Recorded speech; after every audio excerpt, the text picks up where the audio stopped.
Deputy AG, good to be with you. Thank you. Good to see you again. Yeah, right on. What our readers are thinking about at Breitbart is the effort to perhaps roll back a little regulation. And we were talking earlier, I mean, this is broad, we can hit it, but also like the efforts that we see now on the ban on mailing handguns and how we look at that now, and your what was it, your Office of Counsel? Legal Counsel. Office of Legal Counsel coming out saying, you know, this is not going to pass constitutional muster. We can't enforce this anymore. These are big changes for the pro-gun community. Yeah. And let's start with the mail issue. What's your take on this? So look, there's a federal statute that's been on the books for a long time that made it a crime to mail a firearm. I mean, FFLs can do it, but made it a crime for a gun owner to mail a firearm. And what that effectively did or does is it prevents lawful American citizens who are allowed to own and possess firearms from going from one place to another, because if they go through a state that has restrictive laws, they're breaking the law. And that is unconstitutional. And so our OLC issued a memo recently that basically said that the Department of Justice, it didn't basically say it, it said the Department of Justice is not prosecuting that crime. We don't believe it's constitutional, and it's no longer going to be enforced. And that will have an effect even beyond President Trump's administration of making that statute go away. If somebody wants to challenge it from the left, please do. Please do. The other big thing, it's January 20th, so we've been in office 1 year. Today, in the Supreme Court, we are arguing a case out of Hawaii where what happened after the Supreme Court really set a good tone with Second Amendment rights a couple years ago is all these states just wrote these laws to try to get around it, including Hawaii. They passed a law that was so restrictive. If you have a right to bear arms, a right to carry a firearm in Hawaii, you really can't do it. Right. And so we appealed. For the very rare that the Department of Justice inserts themselves in a case, so we did that there, and it's being argued literally while you and I are talking. Right, and that's an important case because it has ramifications for the way they're setting up these sensitive places laws and everything else throughout the country. You have about 15 states that have passed really restrictive, unconstitutional laws to try and stop people from exercising their rights. And they're crafty, and they're creative, and they're violating the Second Amendment. Right. So that's where we're at. Well, where do you think we're going to see any changes in, let's say, the 4473 form? Are we going to see any changes in affecting private gun sales? I mean, do you have some things there we could discuss? Yes. Well, we're going to see changes. What you're talking about is exactly right. We need to, and we're very close to releasing the updated regulations. And there's a lot of areas that we're covering, but one is that area. And how can we make sure guns stay in the hands of people allowed to have them, but also make sure that the people allowed to have them can sell them to each other and can engage in commerce and can actually not worry about ATF coming after them for a minor infraction. The way we dealt with that, in addition to rolling out the regulations, we have all new leadership at ATF. We have our acting director who's been nominated by President Trump to be the director. He is a cop. He is a ATF agent for a long time. All he wants to do is put bad guys in jail, which is what ATF's mission is. It's not stopping law-abiding Americans from possessing firearms. And so that's the way we do it. I expect by this summer, so the way the regulation process works, we have to have a comment period that lasts about 90 days. And then we issue the regs.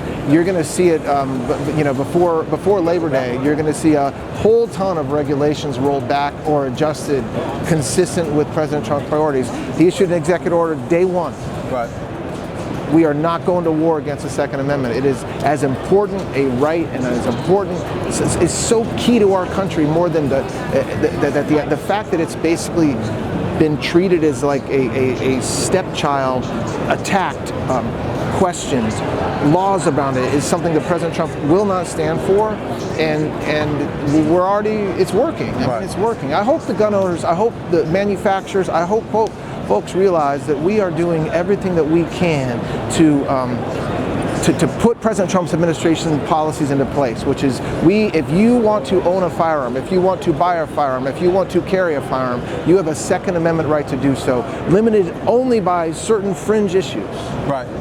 Period. Right. And we talked about this earlier, man. It is hard because you have these blue states that just don't care, and it's hard, but we're doing it. Well, let me ask you this. You're talking about blue states, so now I'm thinking a little ICE work, if I can shift. Sure. But do you have any kind of rough number? You may not. I'm blindsiding you. But you have a lot of people that were worried. They're like, well, they're always talking about taking guns and doing this. And you try to stress, they're not going in to take guns from the law-abiding citizen. And so many times when they arrest these violent criminals are armed. I mean, is there any number on the percentage of times when they go after these violent criminals who are here illegally that they're armed? Yeah, it's far too many. By example, just this past weekend on one day in Memphis where we're doing a surge, we took 17 guns off of either illegal aliens or convicted felons. And we're at the SHOT Show. There isn't a single person in this room that thinks that a illegal alien should have a firearm or that a violent felon should have a firearm. And that so we are taking illegal guns off the streets by the hundreds. DC, Minneapolis, Memphis, every major city, FBI, ATF, DEA, Marshals, DHS, HSI, their full-time mission is keeping our streets safe, and a big part of that is illegal guns. Right. Well, let me ask you this. Well, I know you do, but I worry, I'm not going to put words in your mouth, I know you do, but I worry about ICE officers' safety right now. And I worry, under another administration, I would worry that we would fold under this pressure. Trump's not going to fold, though, is he? I mean, absolutely not. To the contrary. Right now, we're engaged in a massive surge in Minneapolis. And that surge isn't just me talking to you. It's over 1,000 DHS ICE officers being sent there to help. And by the way, we're doing that because local police are not being allowed to help because of the leadership. Right. So we're having to protect ourselves. FBI surged. DEA is sending more officers there to help as well. And then from DOJ's standpoint, the Attorney General is there today. All right, she is on ground doing exactly what she should be doing. We sent prosecutors there from all over the country to help with this. And so, there's talk about the Insurrection Act. President Trump will keep that city safe. Right. I mean, there's no doubt about it. And the fact that there's a very loud minority of Americans who are flipping us off when they go to do their jobs, who are spitting on ICE, who are hitting ICE, throwing water in the freezing streets so the ICE will hurt themselves, that not only will not deter us, it motivates. And I don't mean that in a threatening way. I mean that in just a practical way. That is, our job is to keep those cities and those streets safe. And unfortunately, Minnesota has a ton of people who are here illegally. You know something, this is not related, but well, it is. It's related to everything we're talking about. But while you were talking, I thought about how the Civil Rights Division of DOJ has argued against assault weapons bans and different things. And I don't know that it comes out enough. I just don't, how pro-gun the Trump administration is, and the DOJ is. Yeah. I mean, just speak to that. I mean, I certainly don't remember under Biden or under Obama a DOJ arguing against assault weapons bans or taking a position against, as the Civil Rights Division. They took a position against ammunition background checks. That's right. In California. They keep trying to unfetter the road so we have more freedom. I mean, this is really, you think, is this going to be the tone, that pro-tone is going to be pro-Second Amendment for the next 3 years? Oh, yeah. Look, Harmeet Dillon, she's the Assistant Attorney General over Civil Rights. She established a Second Amendment section within the Civil Rights. That is a group of prosecutors dedicated solely to making sure that cities and states and local laws do not infringe on our Second Amendment rights. You have never seen that before. Right. You have also never seen the Deputy Attorney General at SHOT Show and Harmeet Dillon, who's also here at SHOT Show. So to say that we're pro-gun, the White House counsel, I expect, will be here. We're not just pro-gun. We're not just pro-Second Amendment. We are literally living it. This is our mission right now, and it's not stopping. And like I said, we got somebody arguing in the Supreme Court today. We filed multiple briefs. We've settled a dozen cases that the Biden administration started against the gun industry. That's real answers and real results, and it's been 1 year. Right. Hey, folks, again, AWR Hawkins, Breitbart News, with Deputy Attorney General Todd Blanche. And Your pro-Second Amendment stance, I'm serious, I can't get enough of it. I just want to keep talking to you because I know you represent the administration at large on this. This is their position. Yep, and absolutely. So we're so grateful to see you in there. No, it's good to talk to you guys, and I will tell you that to everybody watching, this is not just lip service. This is something President Trump said 1 year ago today in an executive order, and that we put into place for the past 365 days. And we're not here today to announce that we've won. We're here today to announce that we're still fighting, and that it's going to be a fight that lasts the rest of this administration. So when we go back to the Minnesota issue, something comes to mind. Here's something I worry about. And I know that you're probably not, you're so far ahead of me on this, it'd be crazy, but I worry with all these leftists, they're kind of baiting people to commit dangerous acts toward law enforcement. And so is that on your mind every day when you wake up? Every day, every single day. Look, I watched mainstream media over the weekend for about 6 minutes. I watched, I'm not going to name the network because I don't even give them the courtesy of naming them, but they were talking about how there were protesters in Minneapolis. On the screen were men and women literally committing violent acts, throwing rocks at ICE cars, throwing water on the ground, in an ICE officer's face, spitting at them. And this reporter had the gall to say that that person was a protester. When did they? Aren't they rioters at that point? They are rioters. Well, they're criminals at that point. They're committing crimes. You cannot impede ICE. You cannot impede any federal officer. Which, saying that as if it's an announcement, a proclamation, is also crazy. Because if I told you, hey, listen, you cannot get in a cop's way while they're doing their job, you would say, no kidding. Right. That's not actually that complicated of a concept. But the fact that we have we have mayors, we have governors, we have local leaders encouraging that, and still having it's like they're trying to gaslight us, right? They're trying to gaslight us, saying they're just protesting. The Governor Walz yesterday finally said he only wanted peaceful protests. After weeks and weeks of encouraging protesters, really rioters, to do exactly what they're doing, to call 911 when they see an ICE officer. Imagine if you, in your community, if 911 was used to call and declare an emergency because there was a federal officer doing their job. That's what the leadership is doing in Minnesota. Well, I'm going to tell you that what it does, though, to me, it speaks to the training level of these ICE officers. Representative Daniel Goldman called them untrained thugs. We covered that at Bribe.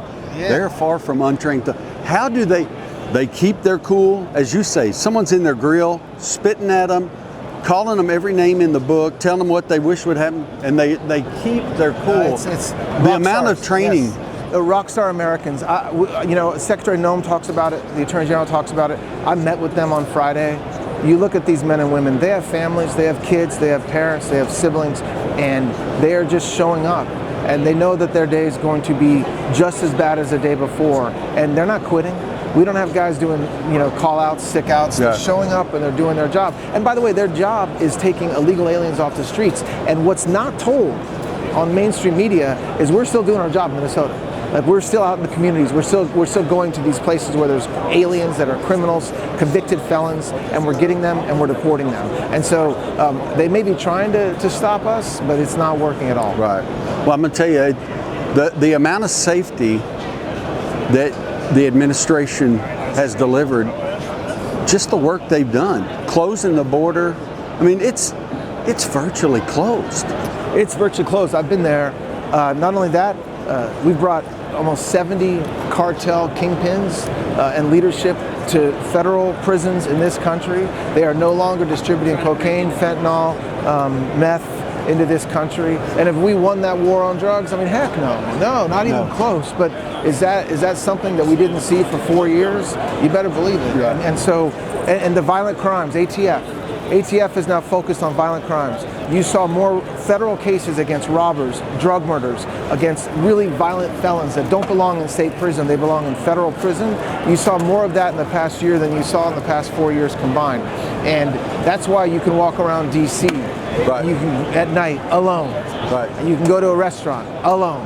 And, President Trump will get credit for that at some point. He should be getting credit for it right now, but that's the state of affairs in this country. So. Well, that's something that has to come out too, though. The ATF, they were so maligned under Biden because they were weaponized by the Biden administration. That's right. Can't question that. But now you look at the leadership in the ATF, it's a completely different animal.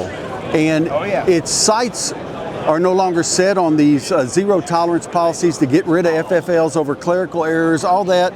You all did away with all of that. It's gone. And we're putting the officers back on the streets. They're not out going after FFLs. They're not out investigating hardworking Americans that want to employ Americans and do the right thing. They're arresting criminals and they're arresting robbers and murderers. Our ATF leadership is phenomenal. And everybody if you are in the industry as a job, if you are a gun owner, or if you just love the Second Amendment, you should be so excited about what the ATF is doing right now. It is no longer a pariah. It is actually a partner with the Second Amendment industry, which is what it should be and what President Trump expects it to be. And so, yeah, man, I love the ATF. I worked with them when I was a prosecutor doing murders and robberies, and that's what they're doing again, and it's phenomenal. That is awesome.